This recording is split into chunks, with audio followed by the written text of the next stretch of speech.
mat at ak ñaari weer ci ginnaaw ñëwoon naa fii taxaw ci même place bi may def ay visite de prise de contact bi ñu ma nommé chef d'état-major général des armées maa ngi ciy profito di sant yàlla di sant samay waajur di santit borom réew mi nga xam ni moom moo ma teg fii ginnaaw yàlla ba ma ñëwee dama jéem a partager ak yéen ni nga xam ni noonu laa gise woon liggéey bi ñu yàlla dénk gis-gis bi dama leen ci waxoon ne benn mooy dama bëggoon ñun ñëpp ñu ànd seet nan la ñu mën a réorganiser wu de manière cohérente ak problème mu sécurité yi nga xam ni moom la Sénégal jànkonteel wala moom la Sénégal mën a jànkonteel ma waxoon leen aussi ne war nañoo def effort ba nga xam ni lépp lu ñu war a defal suñu soldats yi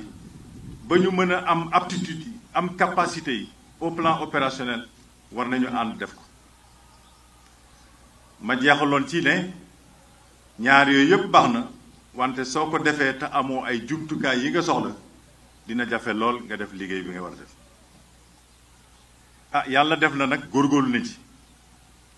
yéen ñëpp mën ngeen a témoigner ni du man maa ko def équipe bi ñu constitué moom moo ko def mais amul dara ci àdduna loo xam ni c'est parfait jéem nañu am na ay avancé kontaan nañ ci mais am na yoo xam ni war nañoo continuer di ci góorgóorlu te loolu man wóor na ma ni commandement bi nga xam ni mooy ñëw ni ma leen xamee incha allah dina ci def li ñu war a def organisation mooy nekk foo xam ni foofu nga war a ne mais nekk fi nga war a ne baax na mais soo fa nekkee te nekkoo ci jàmm ak ñi nga xam ni ñoom ngay liggéeyal day jafe nga def liggéey bi nga war a def loo tax ma ni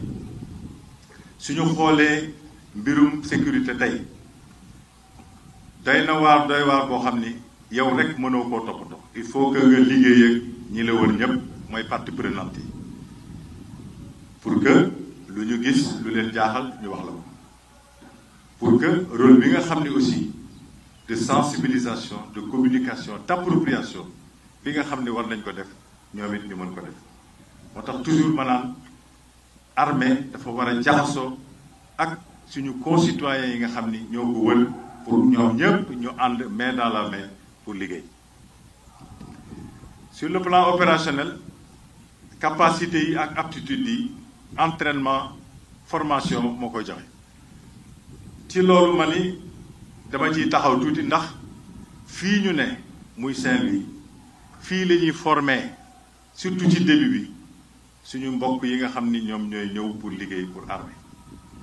formation boobu formation initiale la soo ko ratee après day jafe nga rectifier moo tax dañ cee war a góorgóorlu ba mu doon formation de qualité maa ngi ñaan suñu frère d'armes yi nga xam ni ñoom la ko réew mi dénk ñu góorgóorlu la ci pour que formation boobu nekk formation bu gën ci formation yi pour mu baax nag il faut que module de formation yi méngoo ak soxla yi il faut que module de formation yi méngoo aussi ak profil doomu aadama yi nga xam ne moom la ñu am tey ndax profil yi ñu am tey ci soldats yi bokkul ak profil yi ñu amoon bu njëkk ba donc module formation yi dafa war a évoluer de manière à être en adéquation ak besoins yi matériels yi aussi dafa di matériels yoo xam ni matériels yu souvent de dernière génération su fekkee formation bi dëgërul pour nga am xam-xamu mën a manipuler matériels yooyu day jafe ndax léegi ni ma ko waxee sànq théâtre d'opération bi théâtre la bu ñuy wax théâtre numérisé waaw dafa bari ay jumtukaay informatique yu ci utiliser su fekkee formé wuñ la bu baax ci jumtukaay yooyu après pour nga utiliser leen day jafe loo tax ma ni nañu góorgóorlu ba formation bi nekk en adéquation ak soxla yi waaw ñett yooyu am na solo wante ñett yooyu soo ko defee te ñi nga xam ni ñooy soldats yi war a def liggéey bi ànduñoo engagement ànduñoo motivation après mën na am ñu def lu baax mais xamal ni mënoon nañu gën a def lu baax su fekkoon ni conditions yi changé nañ loo tax ma ni nañu góorgóorlu ci créer condition de vie ak condition de travail yoo xam ni yu baax la parce que nit soo ko wanee ni yëg naa la soo ko wanee ni say soxla samay soxla la soo ko wanee ni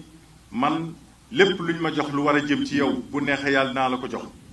mën na am sax ma dem góorgóorlu wuti leneen yokk ci kooku bu neexee yàlla day góorgóorlu ci liggéey bi ko jox donc nañu continuer tous les jours di def effort pour améliorer condition de travail ak condition dëkkuwaay suñu personnel ndax nit moo nekk au début et à la fin de tout équipement ay outils rek la nit ay def lépp su fekkee nit ki amul motivation du ngeen def dara bon armée nag aussi dafa am ay principe yoo xam ni su ko armée fàttee pour mu professionnel dina jafe benn ci principe yi bu am solo tey jii mooy flexibilité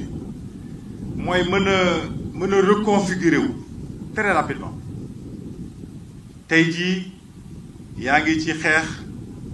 pour sa réew nga toog ba ci àgg ñu ne la